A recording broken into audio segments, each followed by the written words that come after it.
إنه من سليمان إنه من سليمان وإنه بسم الله الرحمن الرحيم.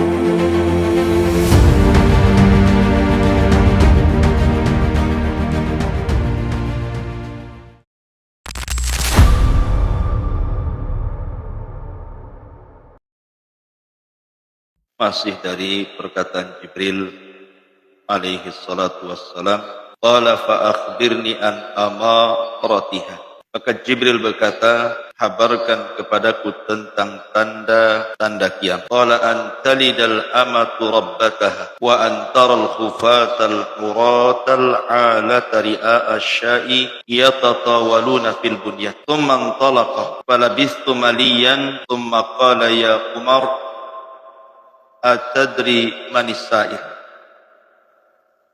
Qultu Allah wa rasuluhu a'lam. Qala fa innahu Jibrilu atakum yu'allimukum dinakum rawahu. Kata Nabi sallallahu alaihi wasallam, ketika seorang budak melahirkan tuan dan engkau lihat al-khufat, orang yang tidak pakai sandal, al-urata, yang tidak pakai pakaian, al-alata, orang yang miskin papan, ri'a asya'i, yang menggembala kambing, yatatawaluna fil bunyan, mereka berlomba-lomba di dalam membuat bangunan. Tsumman talaqa, maka Jibril pun kemudian pergi begitu saja. Falabistu maliyan, maka Umar bin Khattab radhiyallahu an kemudian berkata, aku pun kemudian terdiam sesaat. Tsumma qala, tiba-tiba Rasul mengatakan, ya Umar, wahai Umar, tahukah kamu siapa yang bertanya itu? Maka Umar mengatakan, Allah dan Rasulnya yang lebih tahu. Maka Rasul mengatakan, sesungguhnya itu adalah Jibril yang datang kepada kalian mengajarkan agama kalian. Ma'asyiral muslimin yang dimuliakan Allah Subhanahu wa taala. Di sini muallif rahimahullahu taala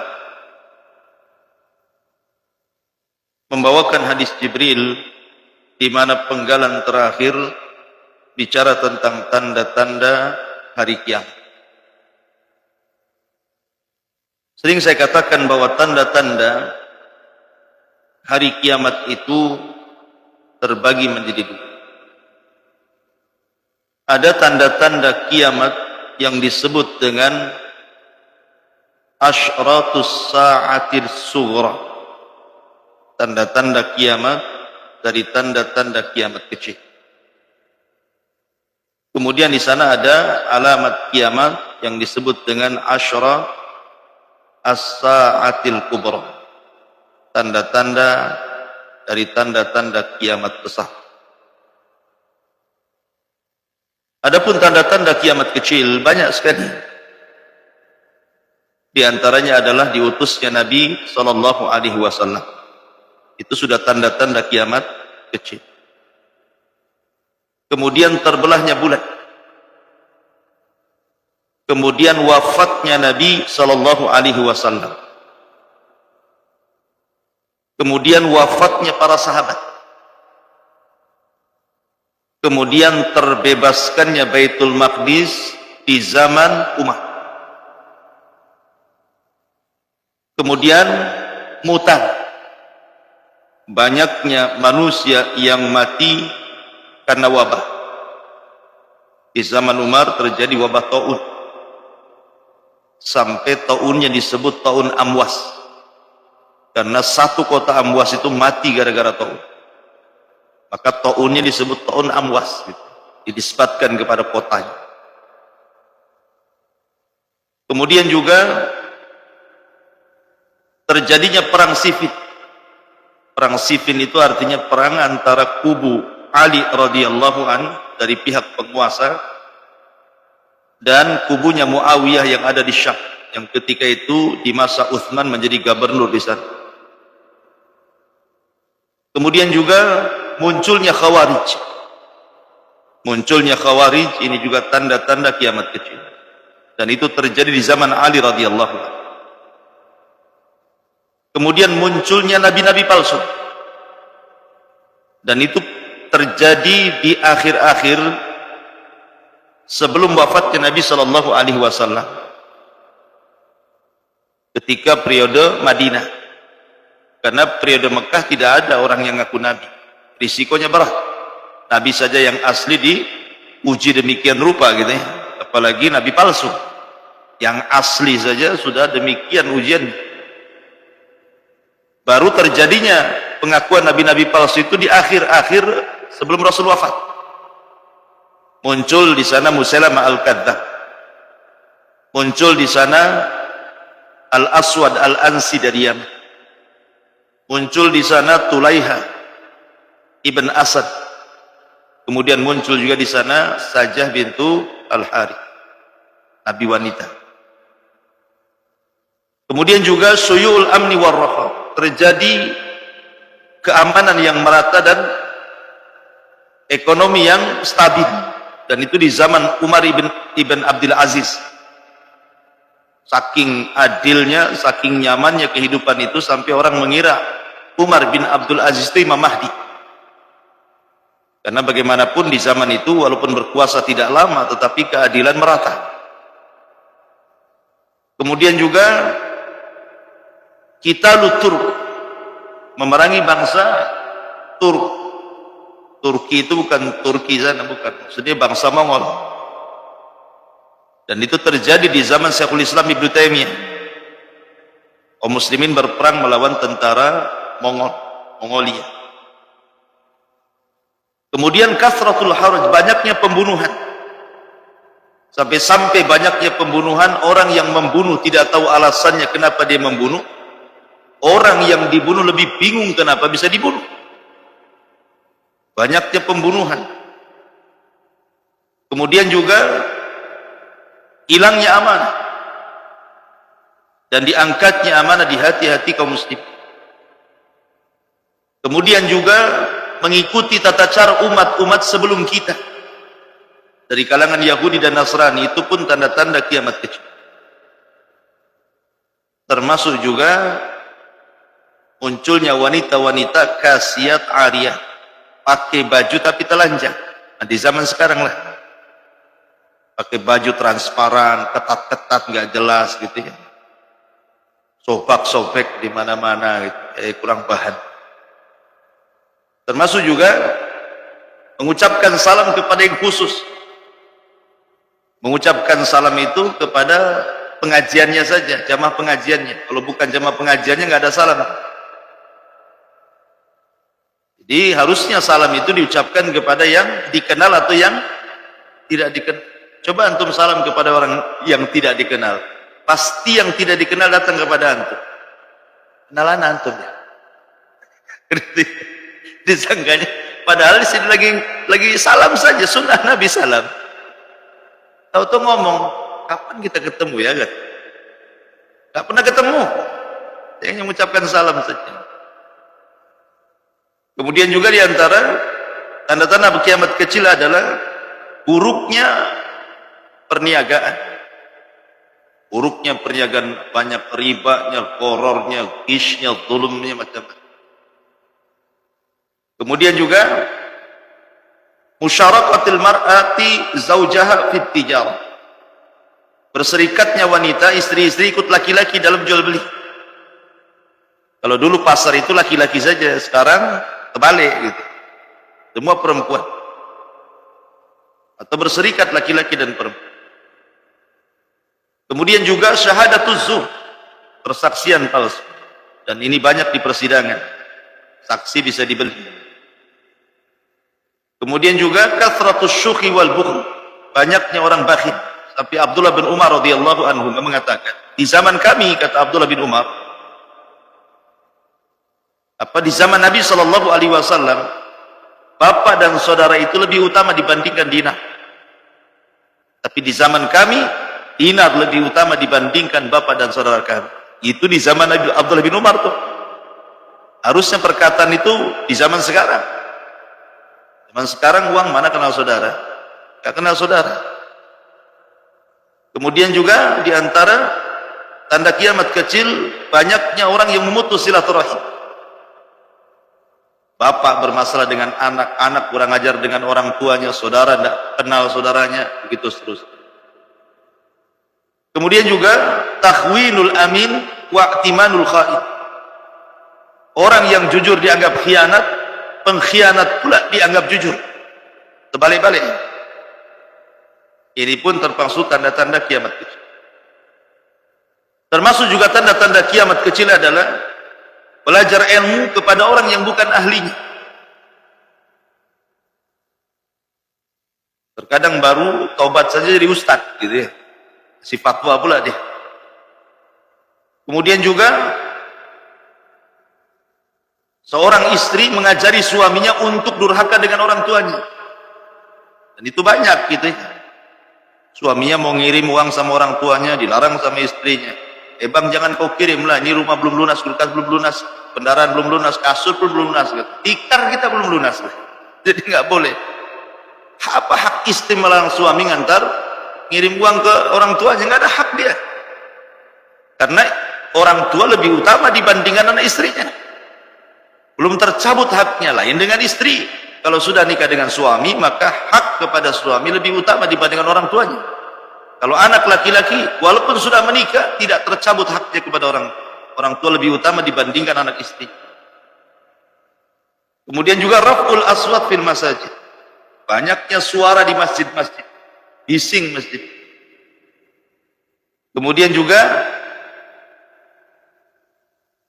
di antara tanda-tanda kiamat kecil, menghalalkan sutra, kemudian menghalalkan perzinahan, kemudian menghalalkan khamr, menghalalkan alat-alat musik, kemudian manusia berangan-angan ingin mati.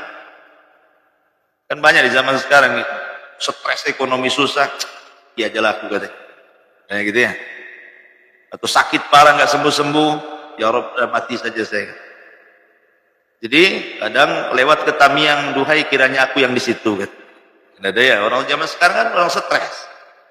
Pikirannya mati itu solusi. Sehingga kalau mati istirahat menurut dia, padahal mati itu justru lebih sulit lagi hidup. Kemudian juga zuhrufatul masajid, mengukir-ngukir masjid. Masuk masjid semua diukir masjid itu ya. Tiang-tiangnya semua kaligrafi, semua gambar-gambar. Salatnya nggak khusyuk, kenapa? Allahu Akbar. Oh, dinding pada kepala. Pokoknya dibuat orang nggak khusyuk di masjid itu. Banyak kali kaligrafi. Kemudian juga kasratul kitabah, banyaknya percetakan bahasa. Dulu ilmu itu dipelajari di dada-dada kaum muslimin. Sekarang ilmu itu ada di kitab. Sekarang ke laptop, balik ke laptop. Mati listriknya, laptopnya mati, hilang ilmunya. Gitu ya. Kemudian kasratul qurra wa qillatul fuqaha wal ulama. Banyaknya para penghafal Quran, tetapi para ahli fikih yang cerdas hilang. Penghafal Quran banyak, tapi kalau ditanya hukum-hukum tidak tahu. Kemudian juga kasratu mautil faj'ah, banyaknya orang mati mendadak. Lagi tidur datang tsunami mati, lagi tidur datang gempa mati. Di jalan pelan-pelan ditabrak orang mati. Ya. Jadi orang mati mendadak sekarang ini. Gak sempat tobat, mati mendadak. Kemarin kena corona atau mati gitu ya. Jadi banyak orang mati mendadak, terutama di jalan raya. Jalan raya itu banyak orang mati mendadak. Nah, di zaman Nabi nggak ada unta tabrak unta. Dan sekarang tronton tabrak kijang. Jadi zaman Nabi jarang orang mati di jalan. Zaman sekarang aja orang mati di jalan banyak. Kemudian taqarubuz zaman, berdekatannya waktu. Berdekatannya waktu, tahu-tahu usianya sudah tak. Mungkin kita dulu masih kecil kan, sudah dewasa, sudah kawin, sudah punya anak kan itu ya. Jadi waktu cepat. Auto ngaca sudah banyak uban. Kemudian yataqarabul aswaq, pasar berdekatan. Sekarang antum ke pasar itu pegang laptop saja, pegang handphone, COD, makin dekat kan? Itu udah depan rumah, cocok bayar tak cocok tak bayar, viralan tuh. Artinya bahwa sekarang pasar tidak perlu lagi ke pasar. Dulu orang ke pasar ngantri pakai dokar, orang desa-desa itu kan, pakai angkot lama ke pasar itu, bosan kadang-kadang yang jauhnya. Sekarang tak perlu lagi, semua pasarnya ada di laptop, semua pasarnya ada di handphone. Tinggal klik makanan apa saja, masakan mana saja. Kemudian ittikhadul masajid turuqat, masjid dijadikan tempat jalan saja. Maksudnya begini, kadang-kadang ada orang kebelet kencing, pasti cari masjid ya, kan tuh sholat tuh. Kadang-kadang lewat saja kemana? Ke toilet pak, katanya. Habis itu pergi lagi kan gitu ya. Tak sholat, tak tahiyatul masjid, tak apa gitu. Kemudian di antara tanda-tanda kiamat juga tada'al umam ala ummatil islami, umat Islam yang mayoritas dikepung oleh umat kafir yang minoritas. Banyaknya itu seperti buih di lautan, tidak ada talinya. Kemudian juga kasratuz zalazil, banyaknya gempa di mana-mana. Kasratun nisa wa qillatur rijal, banyaknya perempuan dan sedikitnya laki-laki, karena banyaknya perang, artinya para mujahidin banyak mati, banyak janda gitu ya. Kemudian juga zuhurul fahisyah, banyaknya perzinahan. Bahkan perzinahan itu ada tempat-tempatnya dilegalkan sekali oleh pemerintah, lagi dilegalkan. Katanya bahasa mereka ditertibkan, kan dihilangkan, ditertibkan. Tapi ya mesti ada kalau ditertibkan kan itu. Harusnya kan dimusnahkan, ya, bukan ditertibkan. Kemudian juga an yaqulal qawiyyu dhaif, orang kuat memakan orang lemah. Kemudian tarkul hukmi bima anzalallah, meninggalkan hukum selain daripada hukum Allah.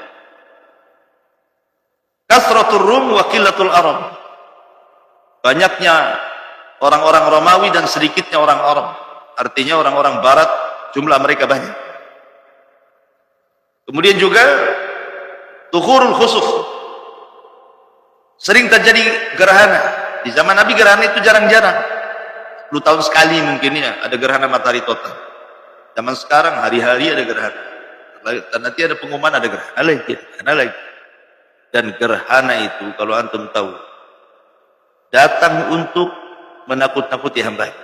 Makanya biasanya setelah terjadi gerhana biasanya banyak musibah, ya kan? Kalau sudah terjadi gerhana, nanti beberapa bulan setelahnya itu banyak musibah, tak gempa ini itu kan. Karena gerhana itu tanda dari tanda-tanda kuasa Allah, didatangkan untuk menakut-nakuti, bukan untuk selfie kan. Gerhana dibuat selfie pula, ini gerhana ini 100 tahun sekali datangnya katanya kan. Buat teropong, buat wisata gerhana di situ. Kemudian istifadatul mal wa kathratuhu bainan, banyaknya harta melimpah di tengah-tengah manusia. Kemudian juga di antara tanda-tanda kiamat kecil zuhurul maskhi, banyak orang yang dirubah wataknya kepada watak binatang. Kalau dulu di zaman sebelum Rasul dari umat-umat terdahulu betul-betul dirubah, seperti Yahudi yang ada di Aila atau Madian dalam riwayat, di tepian lautan, gara-gara mereka melanggar hari Sabtu, betul-betul mereka dikutuk jadi kera dan babi. Tapi apakah ini terjadi kepada umat Islam? Sebagian ulama mengatakan bisa iya, bisa tidak. Ada yang mengatakan bahwa umat Islam itu tidak akan dikutuk jadi kera, tapi wataknya seperti binatang. Kemudian juga nuzulul matar minas sama, wala tambutil ardu syai'. Banyaknya hujan tapi tidak menghasilkan, si gagal panen saja. Padahal hujan banyak gitu ya. Harusnya makin subur. Kenapa? Karena tidak berkah bumi. Kemudian qitalul muslimin lil yahud. Orang-orang Islam memerangi Yahudi. Terjadi Palestina lawan Yahudi Israel kan gitu. Kemudian juga yuksarul furat an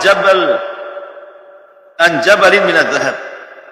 Nanti akan keringnya sungai Efrat dan akan muncul gunung emas, dan ini belum terjadi. Tetapi tanda-tanda kiamat. Kemudian zuhur fitnatil ahlas, ada fitnah ahlas, fitnah sarra dan fitnah duhaimah. Itu mendekati keluarnya Dajjal, belum terjadi. Kemudian juga audatul khilafah, kembalinya kekhilafahan. Maksudnya kekhilafahan munculnya Imam Mahdi. Ini belum terjadi. Kemudian termasuk zuhurul Mahdi, munculnya betul-betul Imam Mahdi Muhammad ibn Abdullah. Kemudian malhamah al-kubra, di mana kaum muslimin akan melawan orang-orang Nasrani di akhir zaman, dan itu perang terdahsyat sepanjang zaman. Kemudian kaum muslimin juga akan membuka Konstantinia. Kemudian akan membuka Romawi. Eropa akan dikuasai kaum muslim. Dan ini belum terjadi. Eropa ya masih Eropa lah kan. Inti di akhir zaman Eropa akan dikuasai kaum muslim. Warabul Madinah, hancurnya kota Madinah. Sampai tidak ada manusia kecuali hanya binatang buas saja. Ini pun belum terjadi. Kemudian khuruj rajulin min Qahtan, keluarnya laki-laki dari Qahtan. Yasukun nas bi asa, yang menggiring manusia dengan tongkatnya. Ini pun belum terjadi. Kemudian khuruj rajulin yuqalu lahu Jahjah, keluarnya orang yang diberi nama Jahjah nanti di akhir zaman. Ini pun belum terjadi. Kemudian takallama syirakun na'li, tali sendal bisa bicara, belum terjadi. Kalau sepatu bisa bicara ada baterainya ya. Kemudian termasuk juga raf'ul Quran, diangkatnya Al-Quran, dan baik dalam mushaf ataupun di hati-hati penghafalnya. Ketika sholat Allahu Akbar bingung hafal Fatihah gitu ya. Kul 3 kul aja enggak tahu. Ambil mushaf, kosong semua, enggak ada. Dan ini belum terjadi. Tarkul hajj li baitil haram, tidak ada lagi orang haji ke Mekah. Ini pun belum terjadi, tapi itu tanda-tanda kiamat kecil. Kemudian hadmul Ka'bah ala yadi rajul minal Habasyah, Ka'bah akan dihancurkan di tangan seorang laki-laki dari Habasyah namanya Suwaiqatain. Dan banyak lagi tanda-tanda dari tanda-tanda kiamat kecil. Adapun tanda-tanda kiamat besar ada 10, sering saya ulang-ulang. Pertama Dajjal, kemudian Isa bin Maryam turun, kemudian Ya'juj dan Ma'juj gitu ya. Kemudian yang kelima Dukhan, kemudian yang keenam muncul matahari dari arah barat, kemudian yang ketujuh munculnya binatang dari perut bumi yang bisa bicara, kemudian yang ketujuh gempa dari arah timur, 8 gempa dari arah barat, 9 gempa di Jazirah Arab, dan yang 10 munculnya api dari arah Aden Yaman atau Hijaz yang menggiring manusia sampai ke Indonesia. Nah, dari tanda-tanda kiamat ini, di sini Nabi SAW menyebutkan salah satu dalam hadis Jibril. Apa itu? Antalidal amatu rabbataha, di mana budak melahirkan tuannya. Apa maksudnya budak melahirkan? Ada yang mengatakan karena banyaknya peperangan, sehingga kemudian banyak kaum muslimin yang mati syahid. Kemudian ketika terjadi kekalahan, maka wanita-wanita kaum muslimin akan ditawan oleh musuh-musuh, otomatis jadi budak. Ketika kemudian digauli tuannya, maka lahirlah anak. Anak ini nasabnya kepada tuan yang merdeka. tidak kepada ibunya yang tetap budak. Artinya budak melahirkan tuan, karena digauli tuannya, anaknya merdeka. Karena nasab itu dibawa ke bapak. Ada juga yang mengatakan bahwa ini kinayah daripada hukukul walidain.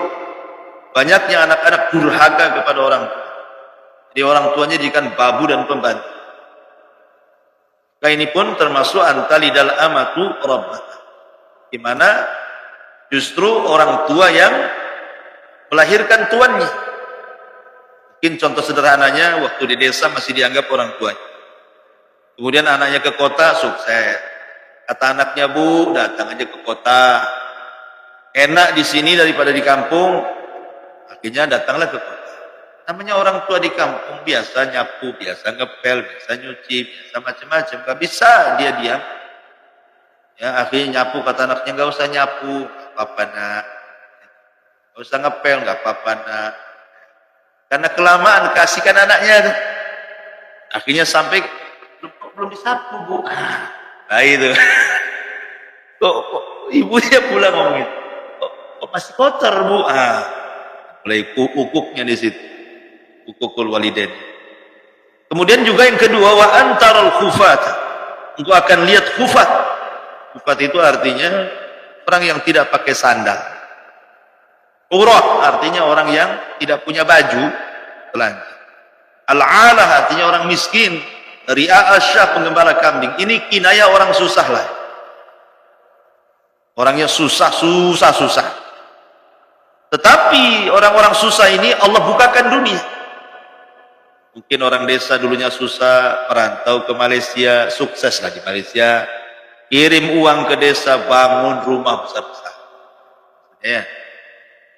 Seperti itu. Jadi orang-orang susah dibukakan dunia, wah berlomba-lomba dalam bangunan. Bahkan sekarang rumah di desa itu kadang-kadang lebih cantik dibandingkan rumah di kota kan.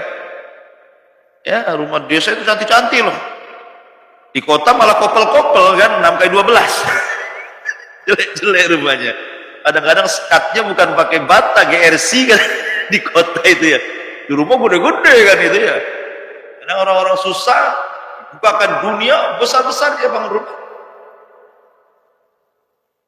Tidak dicela. Tidak semua tanda-tanda kiamat itu tercela, tidak. Tidak tercela. Cuman itu tanda-tandanya gitu ya. Tanda-tanda kiamat itu seperti itu. Kalau sudah orang-orang susah dibukakan dunia berlomba-lomba dalam bangunan, nah berarti sudah dekat ya. Kemudian summan talaqa, maka Jibril pun pergi ngilas silang. Maka Umar diam sesaat karena apa? Ditengok udah nggak ada, baru keluar dari masjid udah hilang orangnya. Makanya kemudian Rasul mengatakan, ya Umar, kamu tahu siapa yang bertanya tadi? Kata Umar, aku nggak tahu, Allah dan Rasulnya yang. Dari sini menunjukkan apa? Kalimat Allah wa Rasuluhu a'lam, adab dari seorang sahabat kepada Rasul. Walaupun mereka tahu jawabannya, sahabat tidak pernah lancang di hadapan Rasul. Mereka tetap mengatakan Allah wa Rasuluhu a'lam. Itu kalau Rasul masih ada. Kalau Rasul sudah wafat, Allahu a'lam. Saya tidak tahu. Yang sering saya katakan, kalau orang ditanya dan tidak tahu, kemudian mengatakan saya tidak tahu, maka dia dapat separuh ilmu. Tapi kalau orang ditanya sok tahu kemudian dia menjawab sok tahu, berarti dia menampakkan kejahilan. Sebab kalau seandainya orang ditanya kemudian mengatakan saya tidak tahu, maka tidak akan ditanya lagi. Dan dia akan mencari jawabannya sehingga dia tahu. Jadi alim jadinya. Ketika antum ditanya tidak tahu jawabannya kan? Anda tidak tahu Ustaz. Ketidaktahuan antum ingin mencari tahu, akhirnya cari tahu, dapatlah ilmu. Tapi ketika antum tiba-tiba ditanya kemudian sok tahu, maka sok tahu itu akan menimbulkan pertanyaan yang kedua, jawabannya sok tahu lagi, akan menimbulkan pertanyaan ketiga, jawaban ketiganya sok tahu lagi, dan gitu jadi kejahilan yang terstruktur namanya, murakkab tuh. Makanya kalau tidak tahu, wallahu alam lah kan itu ya. Nah, adri saya datang. Imam Malik lah ya. Ditanya 40 soalan. Orang ini jauh datang ke Madinah, membawa masalah orang kampungnya untuk jadikan solusi, disuruh didanai, kau datang ke Imam Malik, pecahkan masalah ini untuk kemaslahatan kampung. Berangkat orang ini ke Imam Malik jauh-jauh, lewati berkampung-kampung hanya ingin dapat solusi. Setelah tanya kepada Imam Malik, dari 40 soalan hanya 3 yang dijawab. Orang ini kecewa kan, karena udah jauh-jauh datang. Dia mengatakan, ya Imam, antal imam. Ini imam dunia, masa sih tak tahu jawabannya. Malik marahlah kan, katakan kepada kaumnya, pada kaum sana, katakan Imam Malik la yadri, Malik tak tahu. Kan itu. Artinya bahwa kemudian Imam Malik membacakan ayat sanulqi alaika qaulan sakin. Ingat, agama ini berat. Kata Imam Malik. Bukan perkara mudah, agama ini berat. Sanulqi alaika qaulan sakinah. Jadi tidak mudah menjawab, tidak mudah memfatwa. Karena perkara agama ini berat, harus punya ilmu. Mengamalkan Islam mudah, tapi mendakwahkan Islam itu sulit, perlu ilmu. Qala fa innahu Jibril, maka Rasul mengatakan itu tadi Jibril, atakum yu'allimukum dinakum. Dia datang kepada kalian untuk mengajarkan agama kalian.